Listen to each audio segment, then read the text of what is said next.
Everyone knows you don't stop on empty highways after midnight, but I did. The road stretched endlessly through the desert, a black ribbon under a moonless sky. My phone had no signal for hours. The radio hissed with static, cutting in and out like someone breathing. I told myself I could make it to the next town, but the fuel needle dipped lower than I liked. That's when I saw it. Bright lights in the distance, impossible and sudden. A gas station, no sign on the map, no exit marker, just standing there, waiting like it had always been part of the road. I slowed down, heart pounding. The station looked normal, clean white lights, fresh paint, no rust, no graffiti, no other cars. The highway behind me vanished into darkness, and ahead the road curved out of sight. I could swear it hadn't been there a mile ago. The sign buzzed softly,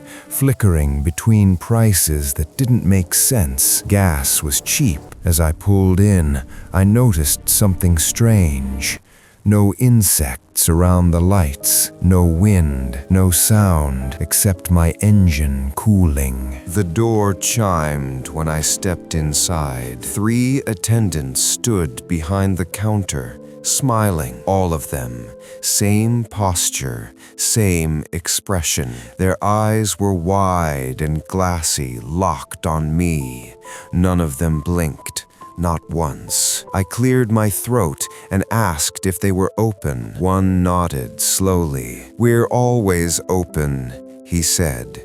His voice was calm, practiced, wrong. The air smelled like dust and ozone. I glanced at a security mirror above the counter and saw myself, but none of them reflected. I paid in cash.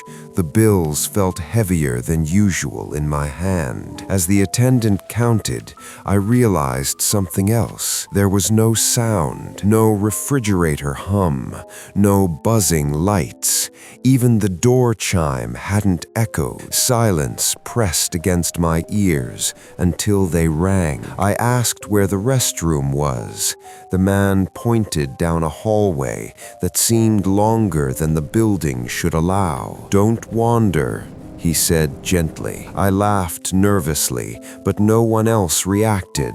They just kept smiling. The hallway walls were painted the same dull beige, repeating endlessly. My footsteps echoed once, then stopped echoing altogether. Halfway down, I turned back, and the counter looked farther away than before. I hurried, panic crawling up my spine. The restroom door was already open. Inside, the mirror was cracked.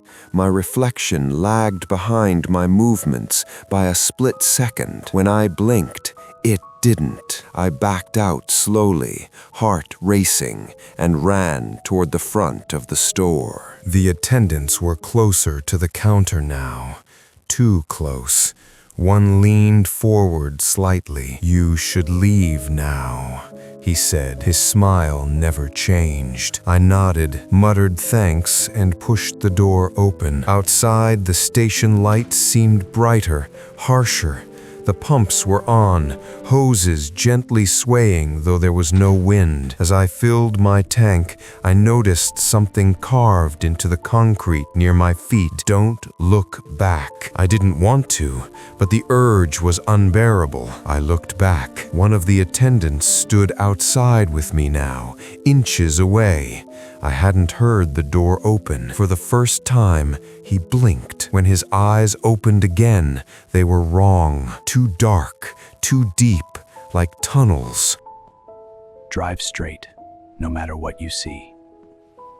I stumbled into my car and slammed the door. The engine started immediately, like it had been waiting. As I pulled onto the highway, the gas station lights went out all at once. I drove for what felt like an hour. Then I saw the lights again. Same gas station, same sign, same impossible prices. My stomach dropped. I checked the mileage. It hadn't changed. The radio crackled to life. "You missed your stop," a voice said. I floored the accelerator. The speedometer climbed, but the scenery didn't move faster. The road stayed the same. The station disappeared in my mirrors, then reappeared ahead. This time, there were cars parked outside, dozens of them, engines cold, doors open. Inside my back seat, something shifted. I hadn't picked anyone up, but I felt breathing behind me. I didn't turn around. The voice on the radio whispered, "They stayed too long." My headlights flickered. The fuel gauge, which had been full, dropped suddenly toward empty. The car died on its own.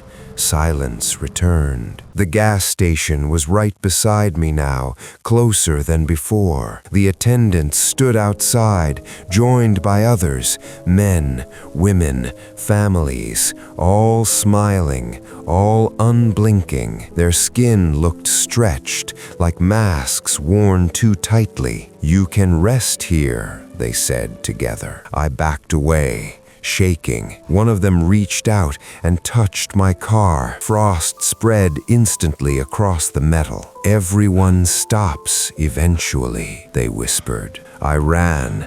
The desert stretched endlessly, sand crunching under my feet. When I turned around, the gas station followed, sliding closer without moving. My legs burned, lungs screaming.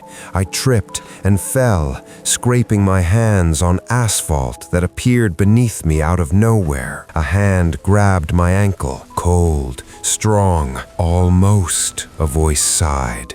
I kicked free and crawled into my car just as the door slammed shut on its own. I was driving again. I hadn't started the engine. The attendant sat beside me, hands folded politely. He stared straight ahead. "You noticed us," he said. "That's rare." I asked what they were. He smiled wider. "We keep the road honest." I blinked, and he was gone. In his seat lay a receipt, long and curled.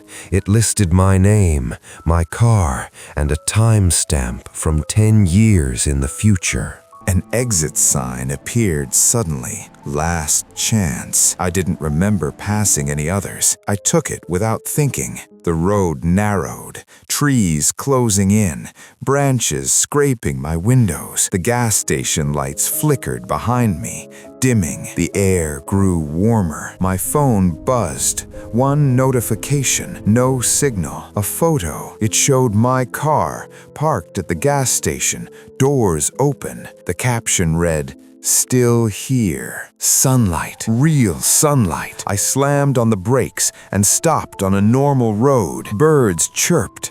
Cars passed in the distance. My hands shook uncontrollably. The clock read 6:12 a.m. I laughed, cried, screamed, all at once. When I checked my fuel gauge, it was full. On the passenger seat sat a single coin I didn't recognize, cold to the touch. On one side was the gas station. On the other, open always. At a diner, I watched people carefully. Every blink felt suspicious. When the waitress smiled too long, my chest tightened. I didn't tell anyone what happened. The words felt dangerous. That night, while washing my hands, my reflection smiled a moment longer than I did. I blinked hard. It matched me again. Barely. On the receipt in my pocket, the ink shifted, changing numbers, counting down. I started dreaming of highways with no exits, of bright lights in the distance, of standing behind a counter, smiling until my face hurt. In the dreams, someone would walk in, scared and tired, and I'd feel relief. When I woke up, my eyes burned, dry and aching. I practiced blinking in the mirror. Sometimes I forgot to stop smiling.